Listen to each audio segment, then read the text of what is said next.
नमस्कार मित्रांनो, आज आपण सिंपल इंटरेस्ट म्हणजे सरळ व्याज या चॅप्टरमधील एक महत्त्वाचा प्रश्न पाहणार आहोत. तो प्रश्न असा आहे, 800 रुपये मुद्दलाची जसाजसे 5% दराने किती वर्षात सरळ व्याजाने दामदुप्पट होईल.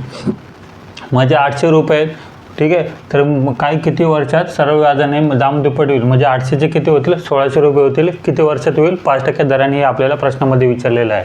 ठीक आहे, त्या प्रश्न सोडवण्याआधी आपण थोडी बेसिक माहिती घेऊया. 800 रुपये मुद्दल आहे. 800 रुपयाचे किती व्हायला पाहिजे बोलतो प्रश्नामध्ये, दामदुप्पट म्हणजे 2ने गुणाकार करा, किती होतील, 1600 रुपये होतील. दर किती आहे, 5 दर आहे आपला, बरोबर. म्हणजे 800 रुपयाचे दामदुप्पट म्हणजे 1600 रुपये आणि आपले 800 रुपये ह्याच्यात मुद्दल आहे. ठीक आहे, तर आता बघा, आता 1600 रुपयामध्ये आता मला एक गोष्ट सांगा, 1600 रुपयामध्ये काय काय इन्क्लुडिंग आहे. म्हणजे 1600मध्ये काय काय समाविष्ट आहे. 1600मध्ये आपले मुद्दल पण आहे ना 800 रुपये. मग 800 रुपयावर किती व्याज मिळायला पाहिजे, 800 रुपये मिळायला पाहिजे. म्हणजे 1600 काय आपले अमाऊंट आहे, म्हणजे रास आहे. बघा आता 1600 रुपये मुद्दल किती होते आपले, 800 रुपये. 800चे किती झाले, 1600 झाले. म्हणजे व्याज किती मिळाले आपल्याला, 800 रुपये मिळाले. 800 रुपये व्याज मिळाले, बरोबर. इथपर्यंत तुम्हाला नक्की समजलं असेल. ठीक आहे, आता एक स्टेप अजून पुढे जाऊया आपण. आता काय काढायचं आपल्याला, वर्ष काढायचे. किती वर्षात म्हणजे वर्ष काढायचे. आता बघा, सिंपल इंटरेस्टचं सूत्र काय, मग शॉर्ट फॉर्ममध्ये लिहितो, SI बरोबर. SI म्हणजे सिंपल इंटरेस्ट म्हणजे सरळ व्याज, P गुणाकार R गुणाकार T. P म्हणजे प्रिन्सिपल म्हणजे मुद्दल, R म्हणजे दर म्हणजे काय, रेट, आणि T म्हणजे वर्ष. ठीक आहे, म्हणजे टाईम. छेदामध्ये काय असतं, 100. आता काय करायचं आहे, या सूत्रामध्ये आपण किमती ठेवूया. सिंपल इंटरेस्ट किती आहे आपलं, 800 रुपये.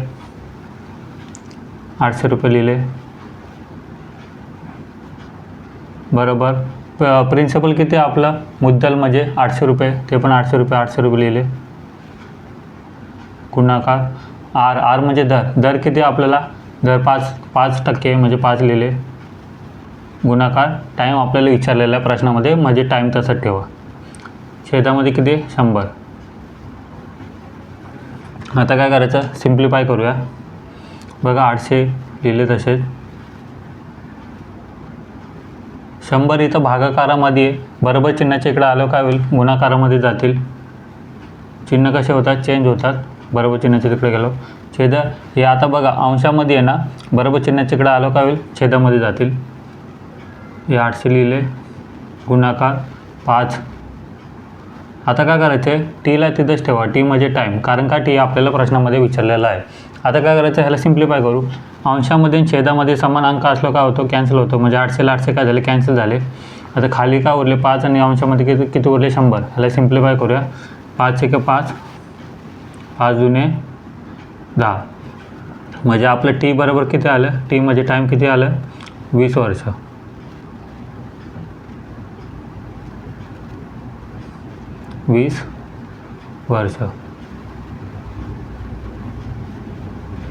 हेच काय असणार आहे, आपलं उत्तर असणार आहे.